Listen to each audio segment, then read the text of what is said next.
જોઈ શકો છો રીંગણા ફુલાવર બટેટા ગાજર એમ હવે આપણે ગેસ ચાલુ કરીશું ગેસ ઉપર આપણે જોઈ શકો છો હવે આપણે આમાં તેલ નાખીશું વઘાર કરવા માટે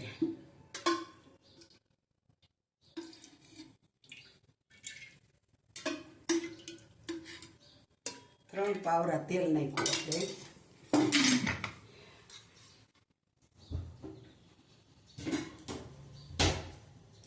આપ જોઈ શકો છો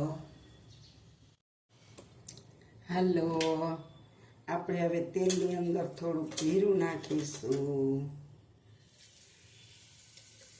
હવે આપણે થોડીક હિંગ નાખીશું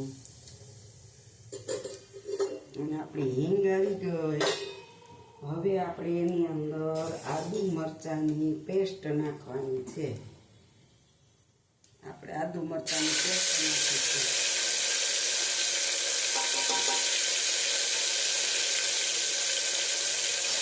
હવે આપણે આને થોડું સાંકળી લઈએ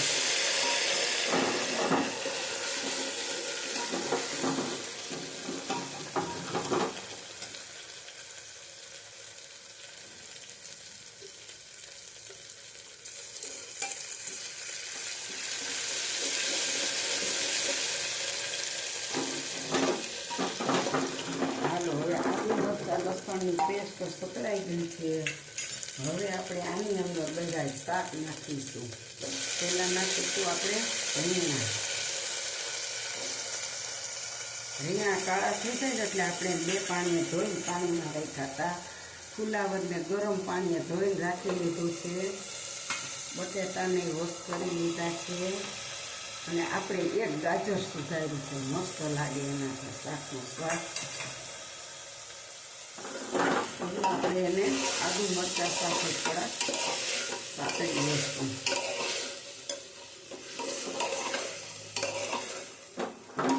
હવે આપણે આની અંદર સ્વાદ અનુસાર એક મીઠું નાખી દઈશું થોડુંક મીઠું નાખી અને આપણે આને થોડીક વાર પાણીમાં ધોયેલું શાક છે ને એટલે આપણે પાણીનો ભાગ બળી જવા દઈશું અને આને થોડીક વાર આપણે થોડુંક ઢાંકી દઈશું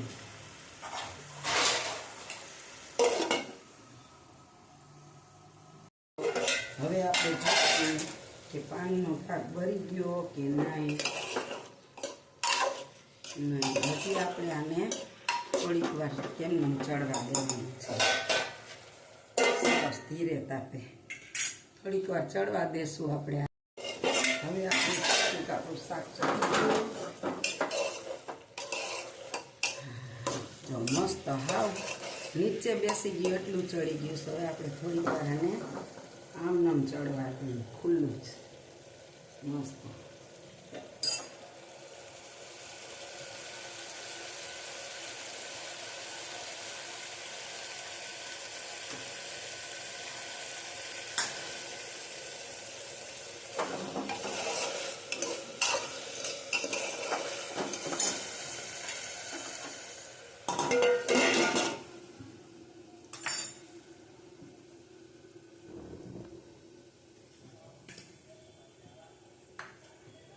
હાલો મિત્રો હવે આપણે આ લસણવાળી ખાંડેલી ચટણી લીધી છે એની અંદર આપણે થોડીક એવી કોરી ચટણી નાખવી છે બહુ નહીં થોડીક એવી અને ધાણા જીરું પાવડર 1 ચમચી અને હળદર પાવડર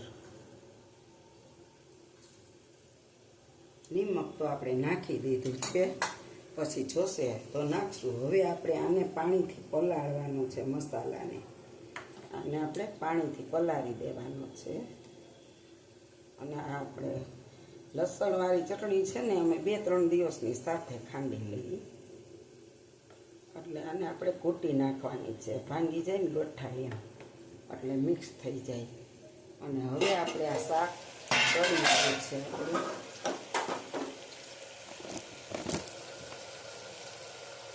એની અંદર આપણે આ ચટણી આપણે પલાળીને ધાણા જીરું પાવડર નાખી દેવાની છે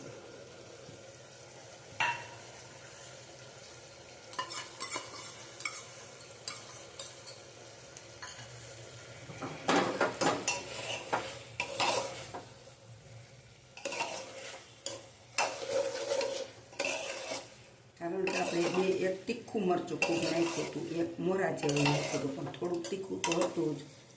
પ્લસ લસણવાળી ચટણી નાખી એટલે આપણું શાક તીખું તો થવાનું જ છે, મોડું નથી રહેવાનું. બહુ મસ્ત બન્યું છે. થોડુંક એવું નિમક ઘટે છે, આપણે નાખી દઈએ.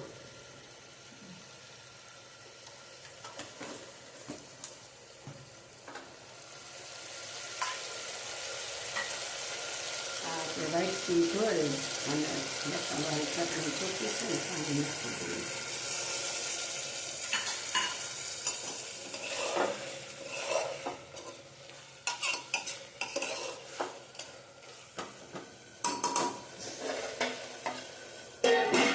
હવે થોડીક વાર આપણે એને મસાલામાં ચડવા દઈએ. આપ જોઈ શકો છો, જો બધુંય તેલ માથે આવી ગયું, ચમચામાં પણ જોવો બધુંય તેલ માથે આવી ગયું છે. હવે આપણે આને, અને શાક એકદમ લાલ હોતું થઈ ગયું છે. હવે આપણે આની અંદર ટમેટા નાખીશું છાછાથી. 4 મોટા મોટા નાખ્યા છે. ફુલાવર ને રીંગણા હોય ને એમાં જો ટમેટા છાછા હોય ને તો જ શાક મસ્ત જામે. આપણે હવે એમાં ટમેટા નાખ્યા છે અને થોડીક એવી આપણે ખાંડ નાખીશું. બહુ નહીં, આપ જોઈ શકો છો, થોડીક એવી. ટમેટા ઝાઝા નાખ્યા, દેશી છે એટલે ખાટા હોય ને એટલે. હવે આપણે આની અંદર થોડુંક એવું પાણી નાખીશું. મસ્ત પાણી નાખી આપણે તેલમાં શાક તો ચડી ગયું છે, પણ થોડુંક પાણી નાખીને તો મસાલો શાકની અંદર ચડી જાય, ટમેટા પણ બફાઈ જાય અને સેજ ધમાકે રસાવાળું ધમાકેદાર શાક. હા, હવે આપણે આ કુકરને બંધ કરી દઈશું અને હવે આપણે આની સીટી વગાડીશું. તો હવે આપણા કુકરમાં શાક ચડી ગયું છે. હવે આપણે કુકર ઠરવાયું છે. હવે આપણે ખોલીને જોઈએ. આપણું શાક બહુ મસ્ત, જો તેલ બધું ઉપર આવી ગયું છે, જોઈ શકો છો.